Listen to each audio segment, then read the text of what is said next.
Guys, this is Alaya Jen and welcome back to my YouTube channel. So for today's video, marami pa rin nagtatanong sa akin kung ano yung agency ko sa Pinas. So siguro sa mga bagong subscriber ko to, kaya tinatanong pa rin nila ako. Yung agency ko po is Light and Hope Employment Agency. So ilagay ko sa thumbnail yung pangalan ng agency ko.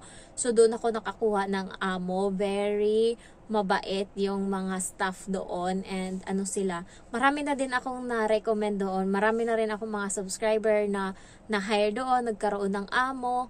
So, legit yung agency ko. Kingsman Power, maganda din yan siya. Maldita lang yung mga ano dyan, yung mga staff. Pero kung apply lang talaga yung focus mo, yung mga damdamin mo, isit aside mo muna yan. Hayaan mo silang magsisigaw-sigaw dyan as long as makakuha ka ng employer sa kanila. Maganda din sa Kingsman Power. Tsaka sabi ng iba, tipid daw, mas maliit daw yung gagastusin. So, yun lang.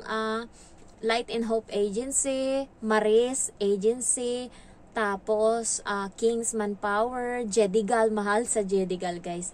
Grabe talaga yung mahal. Tapos sa medical pa lang nila, 5,000 ata yung medical nila. Kaya huwag nyong 5,000 ba? Nakalimutan ko na. Pero, ingat kayo dun sa Jedigal na ano, kasi napakabusisi ng medical nila. Natapos ako ng medical 2 days sa kanila. So, hindi ganun ka-joke yung medical nila. Hindi katulad sa Light and Hope na parang 3 hours lang tapos na ako. So, sabi nga ng isang subscriber ko, hindi daw ganun kagaling yung medical ko. Pero okay lang yun. Recommend yun ng agency namin. Kaya, walang problema. Kahit hindi yan ano, basta fit to work ka. So, yun. Kung magkano nagastos ko sa agency is 15,000 pesos. Kasama na dun lahat. Magtatanong pa kayo ng processing fee at placement fee. Ang kaibahan nun, yung placement fee is wala ng ganun. Ang binabayaran na lang, katulad dati kasi, may placement fee pa. Siguro mga, 5 years ago, may placement fee pa. Kaya yung binabayaran mga domestic helper is umaabot pa ng 80,000 to 70,000 dati ha. Pero ngayon nawala na, tinanggal na yun ng gobyerno ng Pinas. Ang pinapabayad nun is yung mga amo dito sa Hong Kong. Kaya mas nakatipid yung mga domestic helper na nag-a-apply ngayon. Ang binabayaran na lang pinakamalaki na yung 35,000 to 30,000. More on sa 2025, naglalaro lang dyan yung mga agency ngayon. So, yun yung kagandahan ngayon. Placement fee, wala na. Walang ganon. Processing fee yung binabayaran. Kasama na dyan sa 15,000 na sinasabi ko, yung TESDA, tapos yung sa PIDOS 100 lang naman ibabayad mo. NBI, vaccine card, tapos NBI, medical, TESDA, and then yung AYOS pay registration, certificate of employment, and then OWA. Yung OWA kasi libre yun. Amo yung nagbabayad nun. Kaya nabawas din yan. Dati kasi yung OWA kasama pa yan sa binabayaran ng mga domestic helper. So isa din yan. Next is lahat-lahat ng pwede nyo. Medical kasi bago pa umalis magpipiti pa. So kasama na dun sa account ko is 15,000 lahat. Ang hindi lang kasama dun is yung pagkain mo, pamasahe.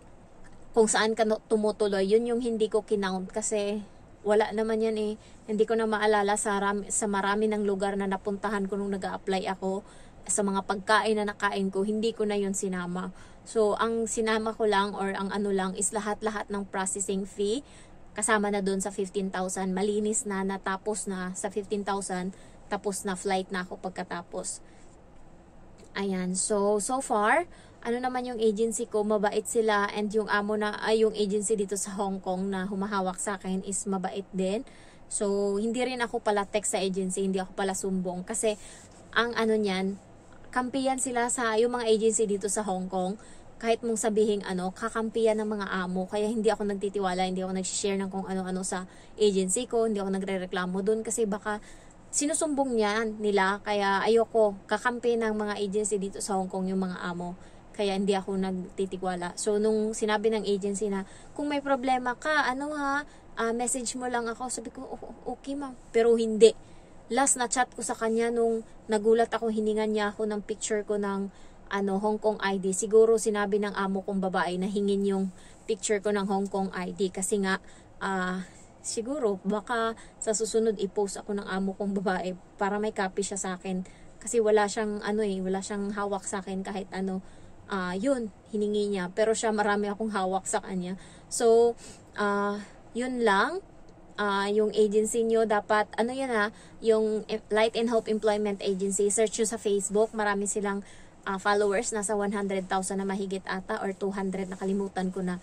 Kaya legit sila, and ang address niya is, pagaling kayo ng Robinson's Ermita. Pag alam niyo yung Robinson's Ermita, sa pinakadulo siya nun sa Padre Paura na kanto. Ayan. Sa pinakadulo, diretsuhin nyo papunta sa dagat. And pagdating sa dulo na makikita mo na yung dagat, merong paliko, turn right. Yun na yun, yung building doon na nakalimutan ko na. Basta may elephant yung building na yun. So, nandun siya sa gilid. Makikita mo na kaagad. Harap siya ng US Embassy, yung agency ko. Tapos yung isa naman na agency ko na yung sa Kings is sa ano ka naman, sakay ka ng train, tas baba ka bago mag Pedro Hill, yung unang station bago mag Pedro Hill, yun yung bababaan mo, and then pagbaba mo, dire-diretso ka papunta doon, papunta ka sa Malvar na street, tapos yun na yun, nakikita mo na yung Kingsman Power. So, wear kayo ng white na polo shirt, para formal tignan, don't wear makeup, tapos black dapat yung hair. Ano pa ba? Yung koko is malinis, may dala kayong black na ball pen, and then, ano pa? Yung mga requirements mo, dalhin nyo na, kasama niya dyan yung passport nyo, pinaka-importante sa lahat. So, yun lang, pag nag-apply, kailangan malakas yung loob mo, matapang ka, and wala kang hiya. Kasi hindi pwedeng mahiya-hiya ka doon pagdating na sa interview. Kasi, marami kayo, hindi lang ikaw. Nasa 80 kayo mahigit. Sa Kingsman Power nga, iba yung ini-interview sa umaga, iba din sa hapon eh. Ganon kadami yung nag-a-apply sa Kingsman Power. Kaya, kailangan, makikipag-compete ka talaga sa lahat. Kailangan galingan mo. So, hindi mahirap yung interview sa Kings, kaya maraming makakapasa dyan. Kaya kung gusto nyong makapunta dito sa Hong Kong, unahin nyo na sa Kingsman Power. Kasi, kahit sabihin yung matagal sila makakuha ng amo sa'yo, pero 1 month, meron talagang kukuha sa'yo. Ganun karaming mga amo ang kumukuha sa Kings na agency. Parang malaking agency na yung Kings na yan. Next is yung Light in Hope. Dati hindi siya ganun kasikat. Pero ngayon medyo umuki-okay yung ano niya. Kasi dati hindi lang domestic helper yung hawak ng Light in Hope. May mga skills sila, barista, papunta doon sa sa ibang bansa, mga Middle East, mga may skills na mga lalaki. Kaya kalat-kalat yung nila, hindi sila nakapokus sa sa domestic helper papuntang Hong Kong. Meron din silang domestic helper papuntang Middle East. Kaya kalat-kalat yung sa Light in Hope. Pero sa Kings kasi, puro lang lahat domestic helper papunta sa Hong Kong yung inaasikaso nila. So, ayun lang guys. Sana na-explain ko sa inyo kung ano yung agency ko, and sana yun, ilalagay ko sa thumbnail ko yung agency ko, and yung mga old subscriber ko na skip nyo na lang tong video na to kasi nga dito na kayo eh. Para lang to sa mga baguhan na nagtatanong pa din kung ano yung agency ko dito sa Hong Kong. So, if you're new to my channel, don't forget to like, to comment, and then to subscribe. Thank you so much for watching, and bye-bye.